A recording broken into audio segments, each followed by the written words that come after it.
জীবনের দীর্ঘ পথচলায় কত মানুষের সাথে আমাদের সংযোগ ঘটে, আবার নিঃশব্দে তারা হারিয়ে যায় মহাকাশের সেই নিখোঁজ বিমানের মতো, যাদের গন্তব্য জানা ছিল কিন্তু শেষমেশ কোনো রাডারে তাদের অস্তিত্ব মেলেনি। আমরা যখন কারোর খুব কাছাকাছি আসি তখন ভুলেই যাই যে সম্পর্কের প্রতিটি মুহূর্তের একটা অলিখিত এক্সপায়ারি ডেট আছে, যা ক্যালেন্ডারের কোনো এক নিভৃত পাতায় আগে থেকেই খোদাই করা থাকে। অদ্ভুত এই নিয়তি যে একদিন যে মানুষটি ছিল প্রাণের স্পন্দন, আজ সে পোলারিস নক্ষত্রের চেয়েও যোজন যোজন দূরে এক অচেনা ছায়া।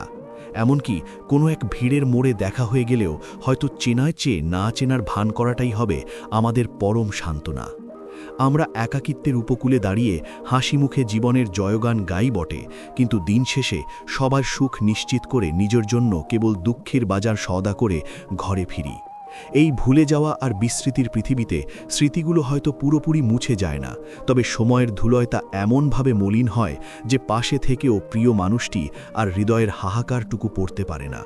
তবুও যতটুকু পথ চলা বরাদ্দ ছিল ততটুকুই হেঁটে আমাদের থামতে হয়, কারণ জীবনের এই নাট্যমঞ্চে বিচ্ছেদের চিত্রনাট্য অনেক সময় আমাদের নিজের হাতেই নিষ্ঠুরভাবে লিখে দিতে হয়।